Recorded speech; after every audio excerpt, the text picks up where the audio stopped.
Di dalam hati kita selama ini kita menyangka tidak mungkin aku ini Satrio Paningit. Karena prasangka-prasangka kita yang seperti itu, maka kita pun dijauhkan dari memahami Tuhannya. Kita dijauhkan dari pelajaran-pelajaran babagan hati. Kita dijauhkan dari pelajaran-pelajaran babagan batin. Kita dijauhkan dari pelajaran-pelajaran berketuhanan, dan kita dijauhkan dari Islam, yakni dijauhkan dari jalan keselamatan, dijauhkan dari jalan kepasrahan, dijauhkan dari jalan penyerahan kepada Tuhan yang telah menciptakan kita. Karena selama ini kita berprasangka kepada Allah dan kita berprasangka kepada diri kita sendiri yang demikian, maka abadan abada selama-lamanya kita menjadi hambanya syaitan. Abadan abada selama-lamanya kita menjadi hambanya hawa nafsu kita sendiri. Semua itu karena prasangka-prasangka diri kita sendiri yang tidak mau menyadari hakikat diri sejati manusianya dan hakikat diri sejati Tuhannya. Alhamdulillahirabbil alamin. Kebanyakan kita semua umat manusia, ya termasuk saya, selama ini hanya mengedepankan, hanya mengunggul-unggulkan, hanya membangga-banggakan, hanya memulia-muliakan babagan kedoliman. Apa babagan kedoliman itu? Babagan syariat manusianya. Yang kita banggakan adalah babagan diri kita sendiri daripada babagan Tuhannya. Yakni kita merasa lebih bangga dan kita merasa lebih mulia daripada mulianya Tuhan, daripada kebesaran Tuhan, daripada kewujudan Tuhan, daripada kemuliaan Tuhan. Kenapa? Karena kita selama ini kita membangga-banggakan diri kita sebagai manusia, karena kita selama ini tidak sadar bahwa kita ini ciptaan Tuhan. Selama ini kita bersudut pandang hanya syariat saja, syariat kemanusiaan, syariat manungsane, seolah-olah manusianya bisa bersyariat sendiri tanpa Tuhan. Dan seolah-olah Tuhan itu tak bisa bersyariat. Itulah tuduhan-tuduhan kita, itulah prasangka-prasangka kita kepada Tuhan yang telah menciptakan kita. Seolah-olah di dalam hati kita, kita menjadi Tuhan-Tuhan sendiri atas diri kita. Tuhan-Tuhan yang merasa memiliki hidup, Tuhan-Tuhan yang merasa memiliki raga, Tuhan-Tuhan yang merasa memiliki syariat-syariat yang berlaku di dalam diri kita, apapun agamanya, apapun golongannya, apapun alirannya, selagi manusianya masih wujud menjadi manusia di hati kita, maka kehidupan, maka badan, maka seluruh syariat-syariat yang kita kerjakan, maka itu semuanya kezaliman, itu semuanya lembah-lembahnya dosa, itu semuanya ahlun nar, ahli neraka, ahli terbakar, ahli kezaliman.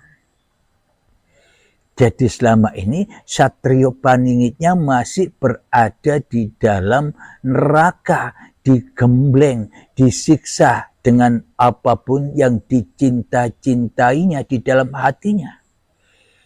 Toh ujung-ujungnya nanti seluruh manusia, apapun agamanya, apapun golongannya, apapun alirannya, toh ujung-ujungnya ya kembali kepada Allah. Baik itu dengan sukarela atau dengan paksa azab yang pedih saat syakaratul maut tiba. Alhamdulillahirabbil alamin. Sampai sini semoga kita termasuk saya memahami tentang Satrio Paningit ini. Sejatinya Satrio Paningit ini adalah rasul-rasulnya Allah, nabi-nabinya Allah yang selalu menjadi hamba Allah, yang selalu mengabdi kepada Allah. Apa buktinya? Satrio Paningit ini sejatinya adalah nabi-nabi Allah, rasul-rasul Allah, khalifah-khalifah Allah, pesuruh-pesuruh Allah, utusan-utusan Allah. Apakah buktinya? Bukti bahwa seluruh manusia ini adalah para nabi Allah, para utusan Allah, para khalifah Allah, para rasul-rasulnya Allah, para pesuruh-pesuruh Allah. Buktinya apa? Buktinya kita semua umat manusia diciptakan Tuhan yang Esa, Tuhan yang sama. Tidak ada Tuhan selain yang mewujudkan kita semua. Apapun agama kita, baik Nasrani, Muslimin, Yahudi, Majusi, Hindu, Buddha, Konghucu, seluruh manusia ini sejatinya khalifahnya Allah, rasul-rasulnya Allah, utusan-utusan Allah, Imam Mahdinya Allah.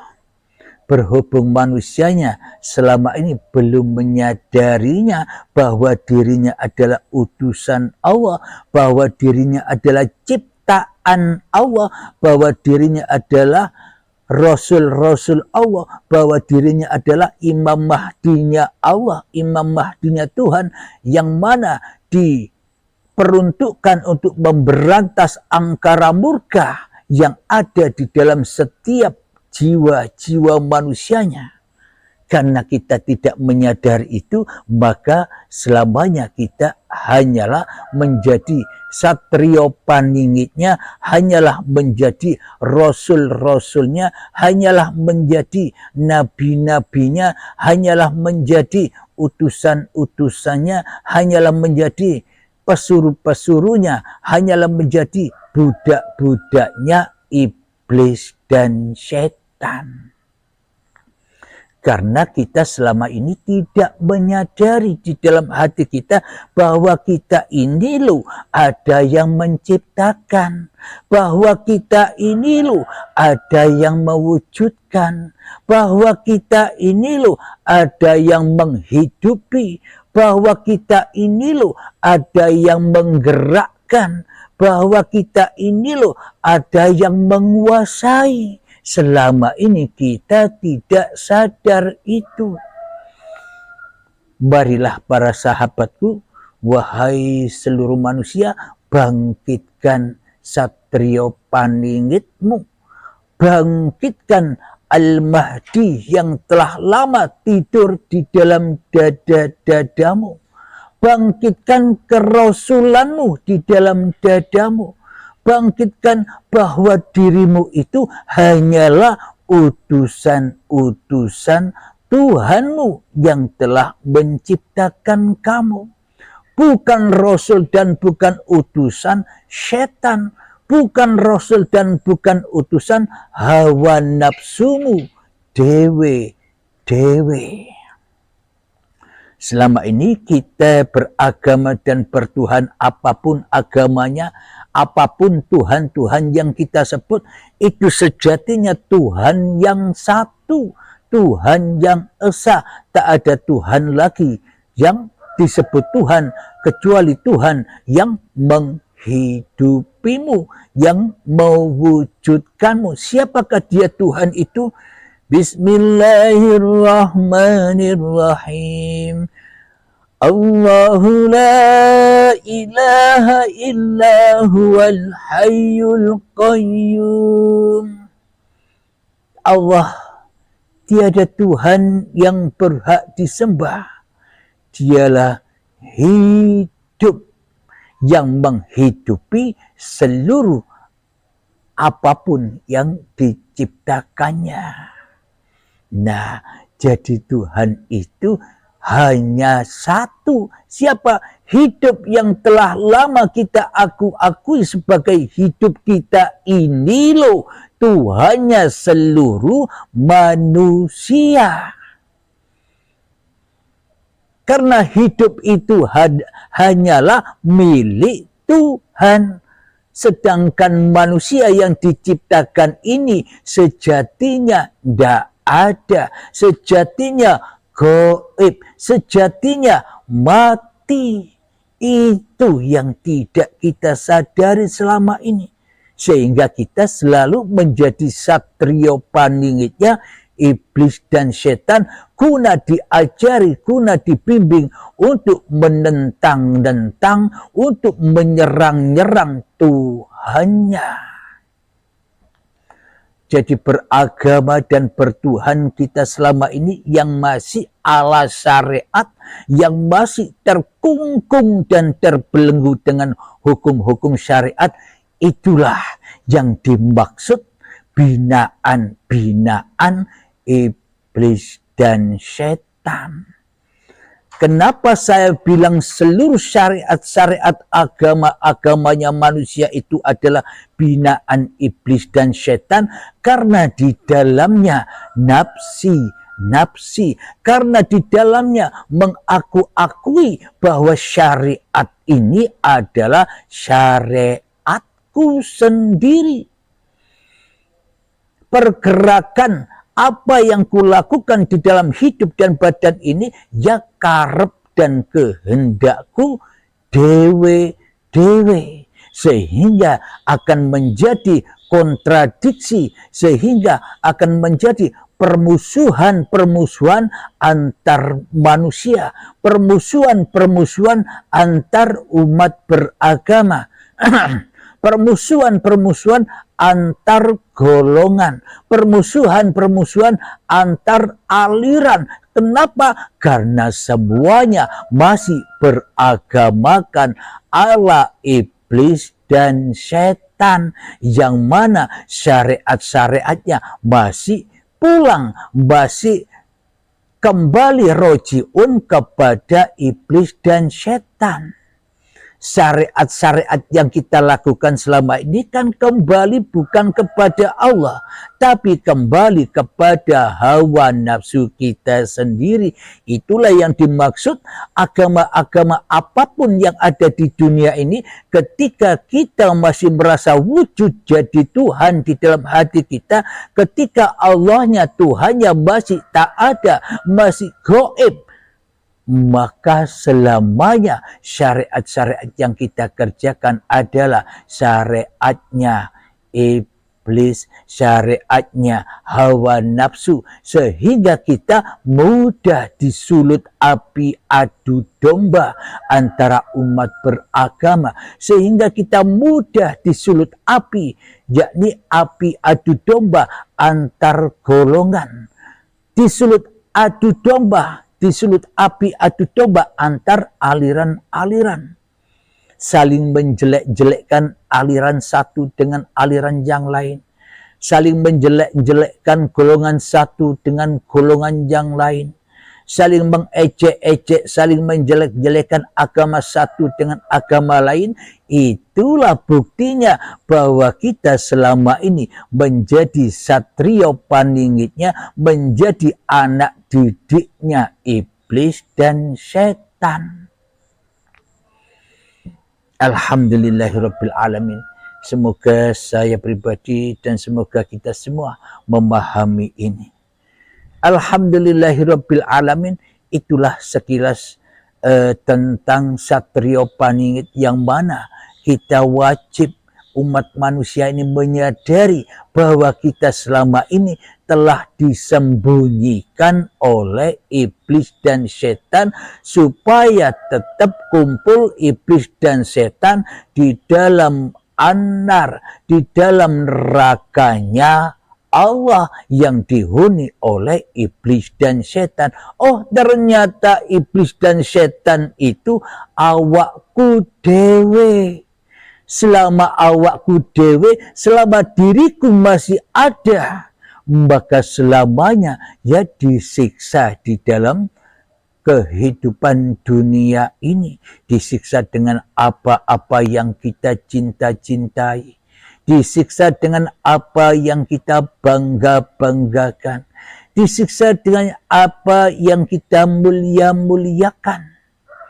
Kita disiksa, diazab dengan api-api yang tak berasap di dalamnya. Itulah azab neraka itu. Kenapa? Karena akhiratnya masih di dalam neraka. Karena akhir segala laku di dalam aktivitasnya berakhir kepada hawa nafsunya, berakhir kepada linnas, kepada linapsinya, atas semua syariat-syariat yang dikerjakannya. Jadi Satrio Paningit yang sudah lulus, yang sudah keluar dari penjara, Satrio Paningit yang sudah lulus dan keluar dari masa-masa kejahiliaannya, masa-masa kebodohannya, masa-masa kedolimannya, maka ia lulus keluar memberontak kerajaan iblisnya, yakni hijrah dari alam kegelapan kepada alam yang terang benderang. Yakni apa? Bangkitnya dari kematiannya, bangkit kesadarannya di dalam bertuhan. Itulah yang dimaksud Satrio Paningit itu, yakni sesungguhnya kita semua ini adalah Nabi Allah, Rasul Allah, utusan Allah, Khalifah Allah, ciptaan Allah, digerakkan Allah. Itulah Satrio Paningit yang sudah menyadari bahwa dirinya adalah titisan, bahwa dirinya adalah titipan Tuhannya. Gimana kira-kira, wahai Satrio Paningit seluruh jagat raya ini, apakah Anda semua, wahai umat manusia, sudah sadar bahwa Anda, bahwa kita semua ini hanyalah titisan Tuhan, bahwa kita ini semua adalah titipan Tuhan, bahwa kita semua ini hanyalah wakil-wakil Tuhan. Tidak boleh jadi ketuanya Tuhan, tapi harus jadi wakilnya Tuhan. Tapi selama ini kita di dalam kehidupan ini sok jadi ketuanya Tuhan, sok menjaga Tuhannya, sok membela Tuhannya. Dikira siapa Tuhan itu kok harus dijaga? Dikira siapa Tuhan itu kok harus dibela? Mestinya yang dijaga, mestinya yang dibela kan kita sebagai ciptaannya, yang dijaga Tuhannya. Jadi iman dan akidah kita selama ini terbalik-balik, tapi kita tidak sadar. Kenapa? Karena kita sudah menjadi Satrio Paningit, karena kita sudah menjadi anak didiknya, karena kita selama ini sudah menjadi budak-budaknya iblis dan setan. Sehingga kita buta tuli dengan kesadaran yang seperti dipaparkan di uripe Allah ini. Alhamdulillahirabbil alamin. Jadi inilah Satrio Paningit yang terpendam. Inilah Al-Mahdi yang terpendam. Jadi jangan menunggu Satrio Paningit yang masih menghayal di luar itu. Jangan menunggu Imam Mahdi yang menghayal halusinasi atau imajinasi yang hanya angan-angan saja yang ada di luar itu.